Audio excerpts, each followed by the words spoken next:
Shavua Tov, on verra le Shulchan Aruch dans Siman Taoresh Pewaou dit que le 13 Adar, qui est la veille de Purim, on doit jeûner. Et si jamais Purim tombe dimanche, on doit jeûner le jeudi d'avant. Parce que la veille de Purim, ça tombe Shabbat. Shabbat, on n'a pas le droit de jeûner, donc on l'avance à jeudi. Et ce jeûne, il s'appelle Ta'anit Esther.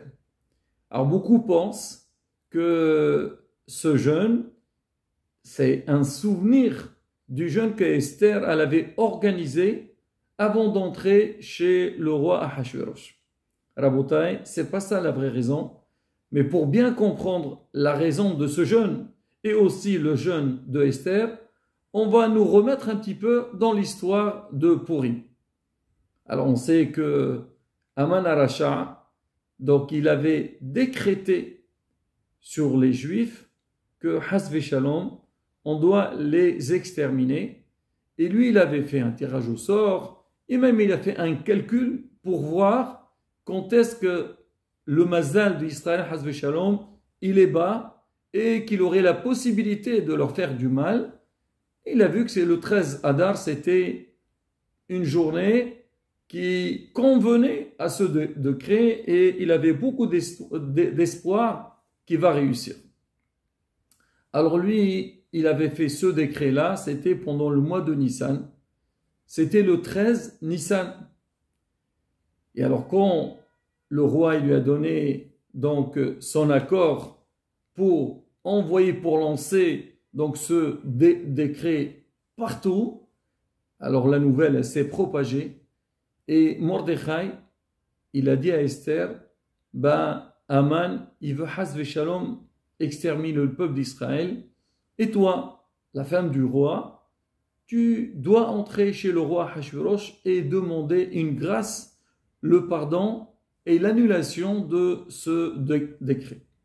Donc tout ça s'est passé le 13 Nissan et Esther allait entrer le 14 Nissan chez le roi. C'était le jour de Pessah. Et elle avait demandé à Mordechai, c'est pas évident d'entrer chez le roi sans permission, alors pour que je trouve grâce aux yeux du roi, il faut que tout le peuple d'Israël jeûne, prie pour que le roi ne me fasse pas du mal. Effectivement. Alors, le peuple d'Israël, à cette époque-là, ils avaient jeûné le 14, le 15, le 16 Nissan. C'était la fête de Pessah. Comme la Megillah dit, Waya'avor Mordechai, c'est-à-dire qu'en Waya'avor, il a transgressé la religion, c'était le jour de Pessah. Normalement, on n'a pas le droit de jeûner, et on a quand même jeûné, parce que c'était un moment de danger, et pour que, Bezrat Hashem, la demande d'Esther, elle passe. Maintenant, donc Aman, lui, donc on avait dit quand est-ce qu'il a voulu exterminer le peuple d'Israël, c'était le 13 Adar. Alors ce jour-là, donc à la fin, après qu'Esther allait entrer et que le roi, donc, il a voulu annuler le décret, il ne peut pas l'annuler, mais il a dit, voilà, tout celui qui veut aider donc Am Israël contre ceux qui veulent leur faire du mal, ils ont le droit. Et la guerre, elle a eu quand même lieu, c'était le 13 Adar, donc une année plus tard. Et c'est rapporté, quand le peuple d'Israël, il va à la guerre, alors il y avait une partie qui va à la guerre, il y avait une partie qui reste étudiée et prier à Kadosh Baruch Hu. Où on a vu ça? On a vu ça avec Moshe Rabbeinu. C'est marqué quand Am Israël, il avait fait la guerre avec Amalek. Là aussi, c'était une guerre très très difficile. C'est marqué que Moshe Rabbeinu, il s'était assis sur une pierre, il a commencé à prier à Kadosh Baruch Hu pour qu'il aide le Am Israël contre Amalek. Et Baruch Hashem, le peuple d'Israël, il a battu Amalek. Donc Am Israël, ils ont appris donc, de Moshe Rabbeinu de faire la même chose. Et cette journée, le 13 Adar, qui était censé, Hasve Shalom, d'exterminer le peuple d'Israël, donc le peuple, il a beaucoup prié, il a jeûné, il a prié pour battre donc Aman et le décret. Alors on dit, nous en souvenir de ce jeûne qu'ils avaient fait pendant cette guerre-là, nous aussi on jeûne. Alors quel rapport faire un souvenir d'un jeûne? On dit de la même manière que dans la Megillah, c'est marqué que Am Israël, tout le long de l'histoire, il doit faire un rappel du miracle de Purim. Donc le 14 et le 15, ce sont deux journées de fête. Bon, chacun, donc les gens qui étaient en dehors de Yerushalayim, en dehors de Shushan, font 14, les autres c'est le 15. Mais de la même manière qu'on a dit on doit faire un zecher, un rappel donc à la fête, à la victoire, on doit aussi faire un rappel aux jeûnes que Am Israël a jeûné à l'époque et pendant le jour de guerre. Donc c'est pour ça, donc on jeûne le 13 Adar qui est la veille de Purim. Et pourquoi on appelle ça Ta'anet Esther?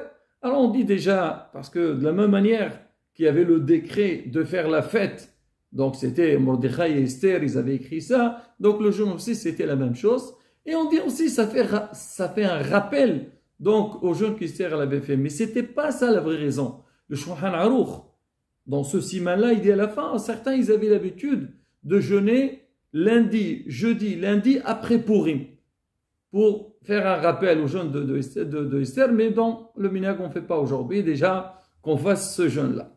Voilà la beauté un petit peu l'histoire, et pour comprendre un petit peu la raison de ce jeûne. Maintenant, qui est concerné par ce jeûne? Alors c'est marqué, tout le monde doit jeûner. À partir du moment qu'on a décrété, qu'on a instauré qu'on doit jeûner ce jour-là, personne ne peut se sentir dispensé, excepte, c'est marqué, les femmes enceintes, les femmes qui allaitent, les femmes aussi qui viennent d'accoucher, si leur état de santé ne leur permet pas de jeûner, elles sont dispensées. Certains disent 24 mois, la bataille, non.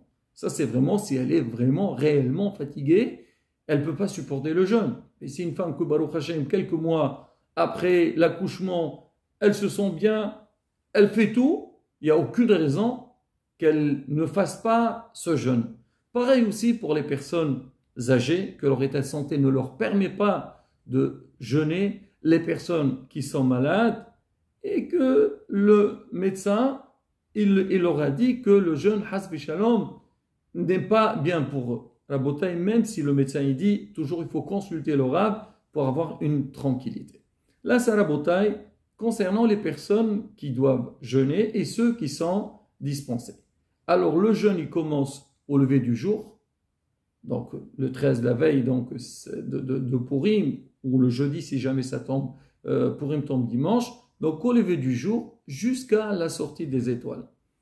Alors, quand c'est dans la semaine, c'est la veille de Purim, on n'a pas le droit de manger tout le temps qu'on n'a pas écouté la Megillah, seulement si quelqu'un il est très fatigué, il ne peut pas rester encore pour écouter la Megillah pour commencer à boire, alors il pourrait prendre un café ou un petit gâteau. Mais sinon, si on se sent bien, il faut écouter la Megillah, finir avec la Megillah et après passer donc à la Sérouda. Alors maintenant, quelqu'un, un Hatan et Kala qui vient de se marier, s'ils sont dans la semaine de leur mariage, ils sont dispensés. Les autres jeunes, même s'ils sont dans la semaine du mariage, ils sont obligés de le faire. Mais ce jeûne-là, on dit qu'on allège plus que les autres jeûnes. Pareil aussi, pour si quelqu'un il a une Brit Mila, on dit Shlosha Korte Berit.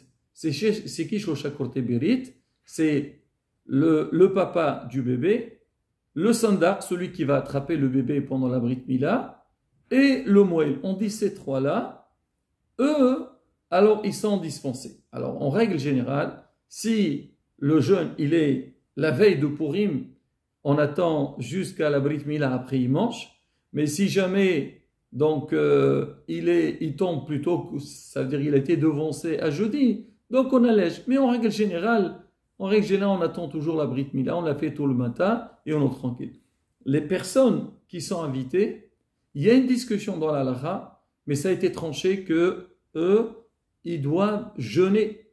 À quoi on va faire une Brit Mila sans faire de Sérouda? Il y a beaucoup de postim qui disent, c'est pas le problème, on attend en fin de journée, on fait la Brit Mila, et après, quand le jeûne est fini, on fait une grande Sérouda. Mais sinon, on n'a pas le droit de de manger ou bien de casser le jeûne parce qu'il y a une Brit Mila. Si par hasard, quelqu'un il s'est trompé, il ne savait pas, il a oublié que c'était un jour c'était le jour de jeûne. C'est pour ça la bouteille, il faut lancer, il faut informer. Alors on dit si jamais le jeûne c'est jeudi et Pourim c'est dimanche, alors on lui dit de jeûner le vendredi.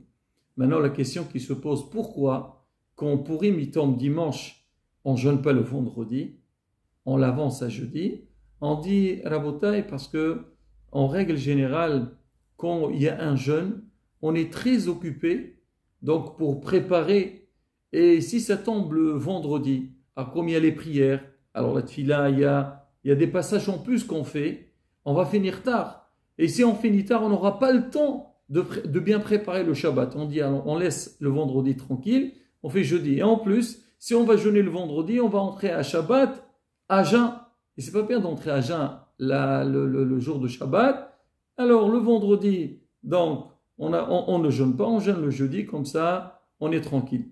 Voilà Rabotai, en gros, donc la halachot donc de ce jeûne-là. Et encore une fois, Rabotai, c'est important que l'Am Israël prie à Kadosh Baruch pendant ces moments-là. Nous, on fait un souvenir du passé et comment Baruch Hashem, nos prières, nos jeûnes, ils ont aidé l'Am Israël pour être délivrés. Là, pareil aussi, toujours tout le long de l'histoire, on doit multiplier dans notre filote, comme ça, Kadosh Baruch Hu, يقبل تفيلوتنا براسون ونسكيلا قول شلما بمهربي أمين كيني راسون صوم قال